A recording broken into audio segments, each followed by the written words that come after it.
Baik, selamat pagi Pak Klemen dan juga teman-teman yang menghadiri perkuliahan pada pagi hari ini. Sebelumnya perkenalkan, kami dari kelompok satu. Kami kembali akan mengajak kita semua untuk belajar mengenai chapter 14, yaitu Global Marketing Communication Decision, yaitu di partnya yang kedua, atau bagian yang kedua. Jika minggu lalu kita sudah belajar tentang yang part pertamanya, maka ini part keduanya, oke? Mari kita masuk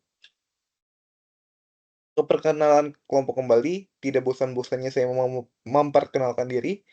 Saya Christian Restu dengan NIM 2021-854 dan ada rekan-rekan saya, Febrian Arya dengan NIM 2021-867, ada Nadia Olivia dengan NIM 2021-85152, juga ada Stephen Carlos dengan NIM 2021-80162. Baik, untuk materi pertama akan dijelaskan oleh rekan saya, yaitu Stephen Carlos. Kepada Stephen Carlos untuk waktu dan tempat, saya persilahkan. Sales promotion, di mana promosi penjualan itu mengacu pada program komunikasi pada konsumen, perdagangan berbayar di dalam dengan durasi yang terbatas. Itu tujuannya untuk menambah nilai nih. Adanya nilai nyata pada suatu produk atau merek. Dalam promosi harga, nilai nyata itu dapat berupa pengurangan harga, kupon, atau pengembalian dana. Melalui pos promosi non harga, bentuknya tuh terbentuk dari sampel gratis, premium, penawaran, beli satu gratis satu, undian dan kontes. Promosi penjualan konsumen dapat dirancang untuk membuat konsumen mengetahui produk baru, bahwa produk tuh baru. Jadi bentuk promosinya itu seperti itu ya. Untuk merangsang non pengguna untuk mencoba atau mencicipi produk yang sudah ada. Tujuannya untuk meningkatkan permintaan konsumen secara keseluruhan, di mana promosi penjualan dagang sangat dirancangkan untuk meningkatkan ketersediaan produk dalam saluran distribusi. Banyaknya perusahaan melakukan pengeluaran untuk kegiatan promosi nih. Penjualan telah melampaui pengeluaran untuk iklan media, namun tingkat pengeluaran berapapun promosi penjualan tersebut pada gilirannya, rencana dan program promosi dalam penjualan harus diintegrasikan dan dikoordinasikan dengan periklanan pada hubungan masyarakat atau PR dan penjualan pribadi. Next, personal selling atau penjualan pribadi, di mana personal selling merupakan komunikasi langsung. Jadi komunikasi itu langsung eh, antara perwakilan nih. Jadi langsung antara perwakilan perusahaan dengan calon pembeli. Upaya komunikasi tenaga penjualan sangat berfokus pada penginformasian dan membujuk calon pelanggan. Jadi informasi apa tentang produk itu dan caranya untuk membujuk pelanggan. Tujuannya untuk jangka pendek, melakukan penjualan, dan tujuan jangka panjang untuk membangun hubungan. Jadi ada ya jalinan hubungan antara perusahaan dan konsumen. Tugas seseorang tenaga penjualan antara lain memahami secara akurat kebutuhan pembelian, mencocokkan kebutuhan dengan produk perusahaan. Terlebih lagi, membujuk pelanggan untuk membeli. Penjualan personal sangat penting dalam mendasarkan produk industri yang mungkin mahal dan rumit secara teknologi. Staf penjualan itu seringkali memberikan umpan balik pada pelanggan yang berharga ke kantor pusatnya, yang dapat digunakan dalam keputusan desain dan teknik. Oke, selanjutnya akan dilanjutkan oleh rekan saya. Kurang lebihnya mohon maaf. Sekian, terima kasih. Baik, selanjutnya kita akan masuk ke LO 14.3, yaitu Salesforce Nationality. Jadi, pasti dalam pemasaran global tentunya kita akan menghadapi pemasaran di luar negara. Dan biasanya kita akan ketemu yang namanya ekspatriat atau orang-orang yang berasal dari luar negeri atau orang-orang yang tidak bekerja, di ruang lingkup home country-nya. Misalkan ada marketer dari Amerika, tapi dia ditugaskan untuk membantu penjualan di Indonesia, maka dia juga salah satu sales ekspatriat. Oke,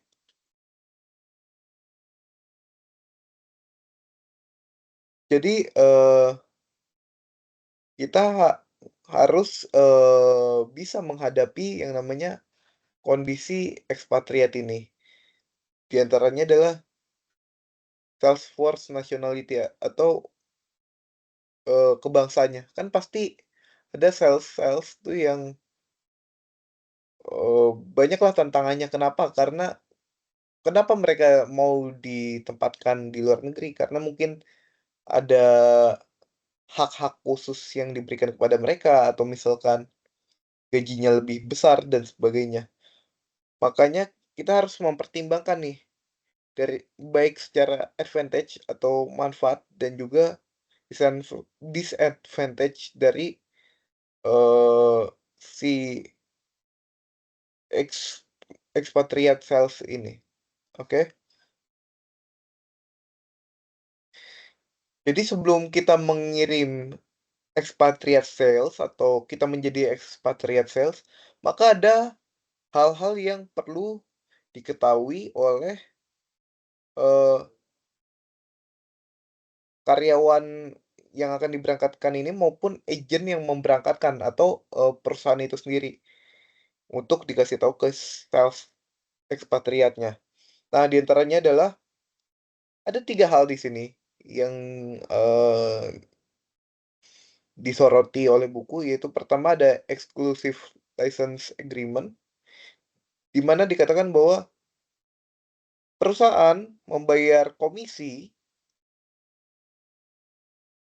kepada, eee, sales dari perusahaan yang bukan di negara home country-nya atau dari luar negeri atau yang menjadi ekspatriat tadi, eee, atas personal selling atau penjualan yang mereka lakukan, tapi secara separuhnya. Jadi ada kebijakannya seperti ini. Yang kedua, ada kontrak manufacturing or production with a degree of personal selling. Artinya adalah, eee, perusahaan ini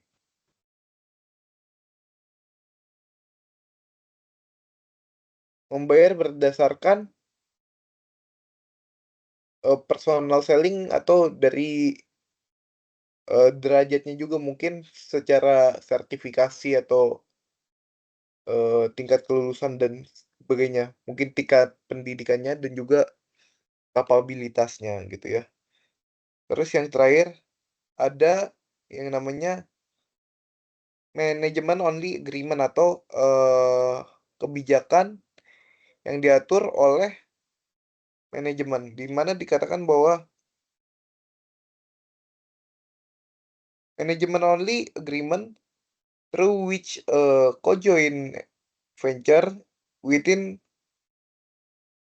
in country or regional partner. Jadi, ini mengenai kerjasama joint venture dengan, partner yang bukan dari home country-nya. Misalkan Toyota, kan kita tahu Toyota ya, Toyota itu asalnya dari Jepang. Tentu kan kalau kita mau jualan di pasar kayak Asia Tenggara dan lain-lain, itu kalau misalkan mobilnya diekspor secara utuh, gelondongan itu pasti mahal. Dan juga, eee, jika bahan-bahannya semua dari Jepang, maka Jepang nggak bisa produksi dengan kapasitas yang maksimal dan juga, harganya pasti cost-nya itu sangat tinggi gitu, untuk pengiriman dan lain-lainnya. Makanya, Toyota ini harus bekerja sama dengan partner-partner, eee, lokal yang bisa menyuplai suku cadang yang dibutuhkan oleh Toyota itu sendiri, misalkan seperti baut, terus seperti, pengancing bodi mobil dan lain-lainnya.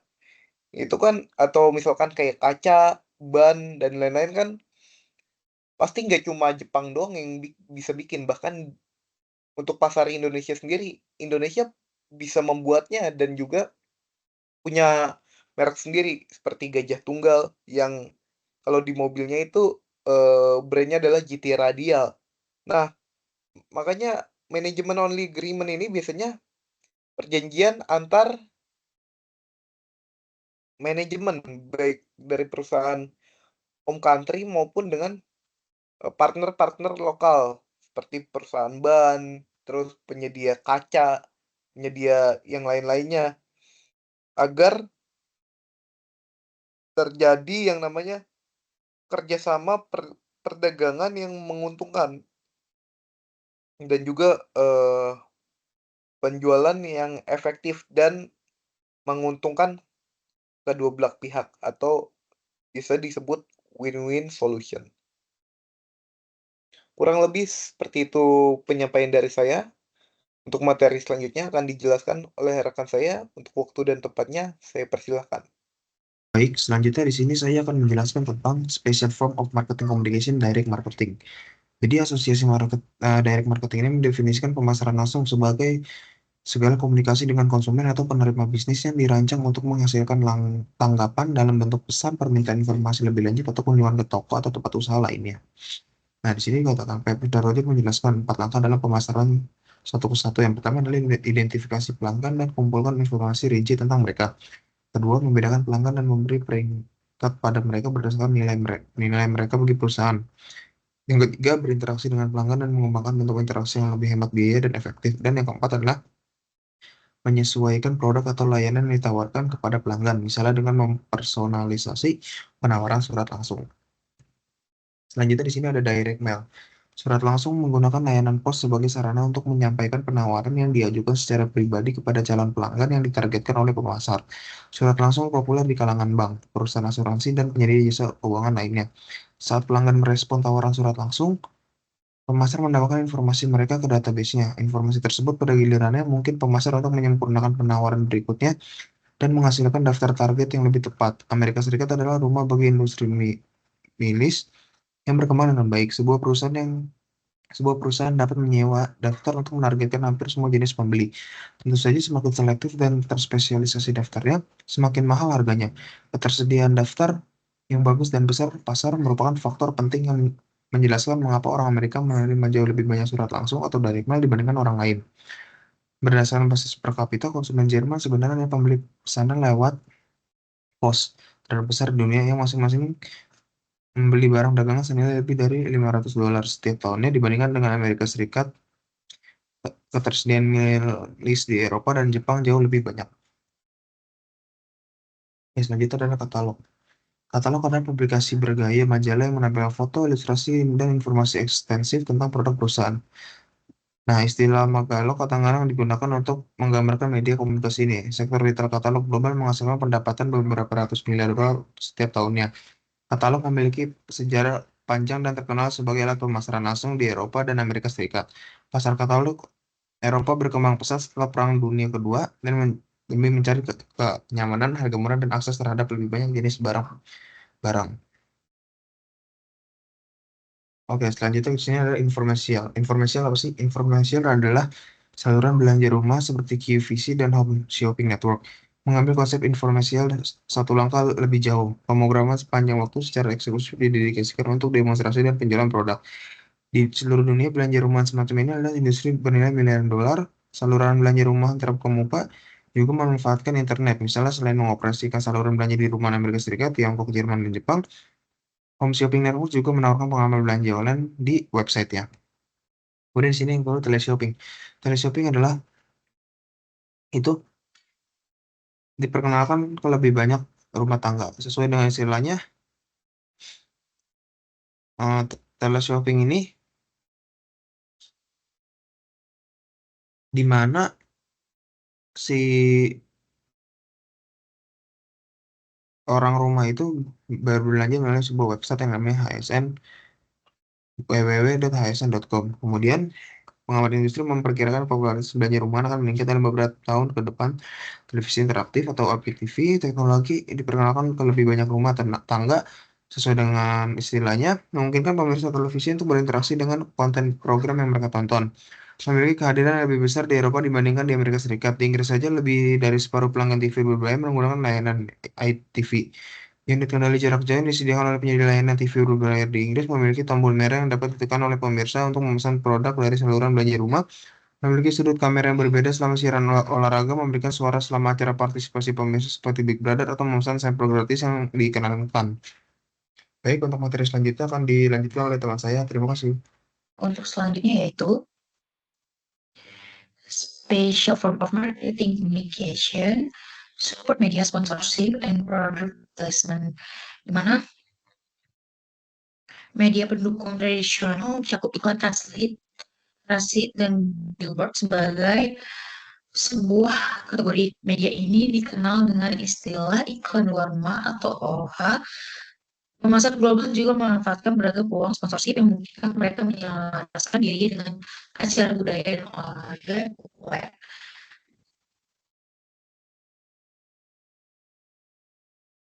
Media pendukung secara global mewakili pasar senilai 28 miliar US dollar yang menyumbang sekitar 6% dari total belanja iklan.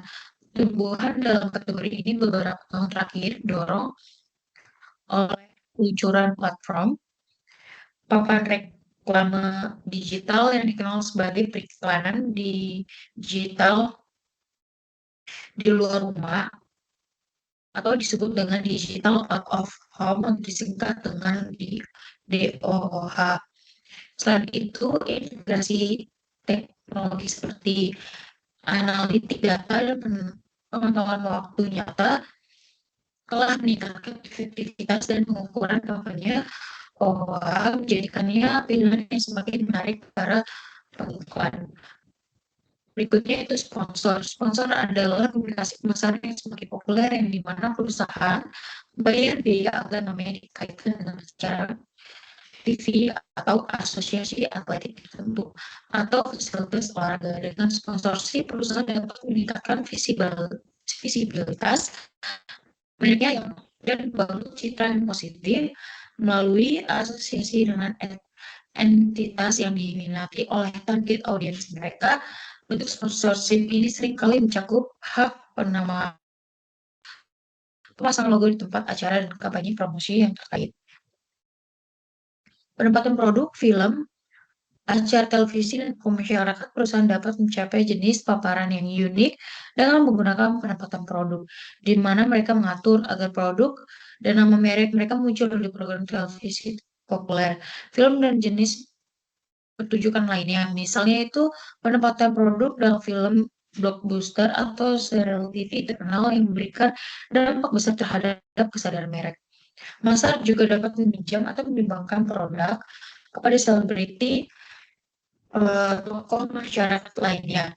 Produk mendapatkan publisitas ketika selebriti muncul di depan umum dan menggunakan produk tersebut.